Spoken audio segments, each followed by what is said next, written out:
In a previous video, I covered what a dual angle layout system does and what the numbers all truly mean. Now, dual angle is fantastic. In my opinion, it's the best way to determine how to lay out a bowling ball. It's the easiest, simplest, best for your pro shop. More pro shops will know it, yada, yada, yada. But there is one big caveat with this, and that is two-handers and no-thumb bowlers. Unfortunately, dual angle works, but it isn't perfect for you guys. So what Storm did is they came out with an incredibly easy guide, what they call the 2LS layout system. It is a play off of their vector layout system, which is for one-handers, but now they just don't include the thumb. They have a little more precision on their measurements for all of the numbers they use to try to get you the exact reaction you need. So we're going to be covering what all those numbers mean today. And then in a future video, we will actually have videos showing you how to put that on your bowling ball. If you're a pro shop operator, if you're somebody who likes to lay out your own bowling balls, or you want to check what your bowling balls actually have on them. Reminder, if you like what we do, make sure to comment and subscribe. It helps me out a ton. Now, in the 2LS layout system, there are three numbers that matter. The first number we are going to cover is just like dual angle system. It is going to be the pin to pap distance. No matter what layout system you use, pin to pap distance is going to be the number one option. That is going to be the biggest way to change your bowling ball's reaction, fine tune it to exactly what you need it to do. So just like previously, 3 3/8 is going to be the maximum amount of flare you can put on a bowling ball when that is your pin to PAP distance. Now remember, this is just like a bell curve. So the lower that number is in front of 3 3/8, so less than 3 3/8, the less hook you're going to get, the less flare you're going to get. And the further the number is away from it on the other side, it is the same exact reaction. So if you put a 4-inch layout on a bowling ball, that is going to be a fairly strong pin to PAP distance. If you put 5-inch, it's going to be a lot weaker. There's going to be less flare on the 5-inch pin to PAP compared to the 4-inch. And then it is likewise when you go the other way. A 3-inch pin to PAP is going to be pretty strong, but then a 2-inch is going to be much weaker. Jumping over to the second number that is really important in the system, and that is the PSA to PAP distance. Now, this is similar to the drilling angle for the dual angle layout system. The PSA to PAP distance is what matters for when you have an asymmetrical bowling ball and you want it to hook earlier or later.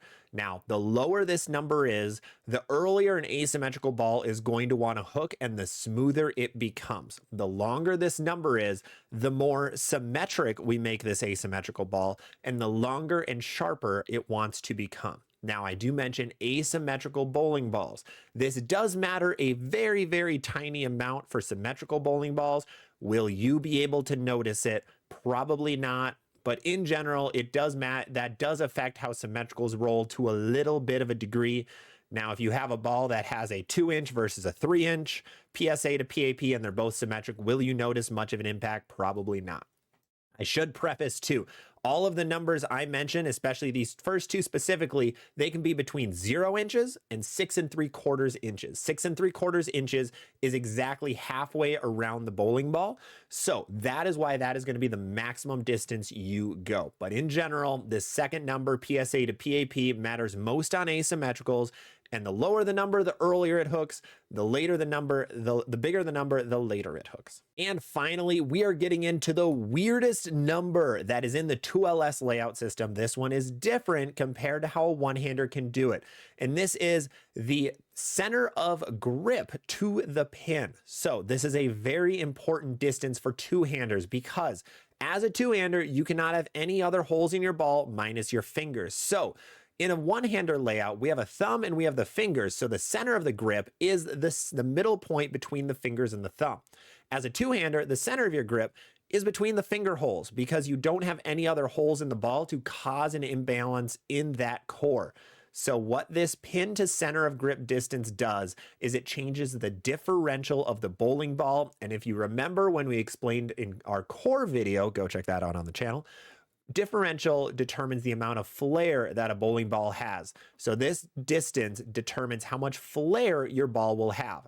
A longer pin to center of grip distance will increase the differential of your core, and that will cause the ball to flare more. And flare will make it hook earlier and be sharper. Now, the lower this number is, the less differential that the core will have. Now, this distance, the big number you need to remember is 3 5/8 inches. If you make this pin to center of grip distance 3 5/8 inches, the differential is identical to what the bowling ball advertises. If you have a bowling ball that has a differential of 0.040, for example, and you put a 3 5/8 pin to center of grip distance, that ball will stay as a 0.040 differential. But the more you go above 3 5/8 inches, the higher that 0.040 differential becomes, and then vice versa. Now, just like the first two, the maximum distance you can have is 6 3/4 inches. I don't recommend that. That's a little too extreme, and that makes the ball act very, very odd. We are going to go through some sample layouts that you should look towards. Shout out Storm Bowling for having these layouts, and I'll explain what they do. And I would recommend, as a two-hander or no-thumb bowler, you should try these out before you try making some interesting custom layouts. Now, there's a lot of science behind it. Storm has an 1.5-hour video explaining this guide. Alex Hoskins does an awesome job going into the deep scientific and physical reasons for this stuff. So if you want to know the whys behind a lot of these numbers and what the core truly does, go check that video out. But let's go into some sample layouts that you can put on your bowling balls. All right, we're going to start with just a generic benchmark layout for a two-handed or no-thumb bowler. And this is going to be 5" by 4" by 3.5 inches. Now, why is that benchmark? A 5" pin to PAP is deemed a little weaker than just an average pin to PAP distance, but usually two-thumb and no-thumb bowlers, two-handed no-thumb bowlers, are a little more rev dominant. So a 5" pin, going to be perfect for you guys. The second number being 4 inches, that is pretty much in the middle of what you can do for making it hook earlier or later, because that is a distance that goes 0 to 6 3/4 inches. So 4 inches will actually be a little bit later than what the median of those two numbers would be. But that is still going to be a good middle of the road layout for that number 2. And then the third number, the pin to center of grip, 3.5 inches. Like I mentioned, 3 5/8 inches means the differential stays the same. So 3.5 inches is only 1/8 inch different from that. You're not going to notice a big difference in the diff from that. So that is going to be a good benchmark, middle of the road arsenal layout for you. So if you have phase 2s, if you have Game Breaker 5s, if you have Venom Shocks, I would start with this layout just so that you can have the ball do what it's going to be good for and you're not manipulating it too much with your layout. Let's go into some more unique layouts that you can do. Let's try a low flare or a burn layout. So this is going to be good on late transition / when the lanes are completely torched. Now that layout is going to be 5.5 inches by 5 inches by 2 inches. 5.5 inches for the first number is going to be your pin to PAP. That is a very long pin to PAP. That means this ball will be super angular and get super far down lane. 5 inches for the PSA to PAP does similar. It makes it hook much later down lane. And then 2 inches on the third number lowers that differential, lowers the flare that ball is going to have, and it lowers just overall the general hook that ball will have. So that is going to be a really good just burn category. This could be great for a medium and sharp bowling ball if you want it to hook super late down lane. If you're thinking, man, my bowling center doesn't put out much oil, what do I do when I need to stand so far left? This is the layout for you. And finally, let's give you guys a layout that is going to be better for more oil, longer patterns, or just a smoother layout in general. And that is going to be 4.5 inches by 3 inches by 4.5 inches. Number 1 is going to be the pin to PAP. 4.5 is pretty general, middle of the road. If you want it to be a little bit smoother, you can go lower to about 4.25 inches. Now, number 2 is going to be the PSA to PAP. That is 3 inches. That is going to make the ball roll a little bit earlier and be a little bit smoother. And then finally, 4.5 inches raises the differential of the ball by a good amount. So that's going to cause the ball to want to hook earlier and be a little bit sharper. But in general, if it's hooking earlier, that sharpness you shouldn't notice too much. So that can be a stronger layout for any no-thumb bowlers.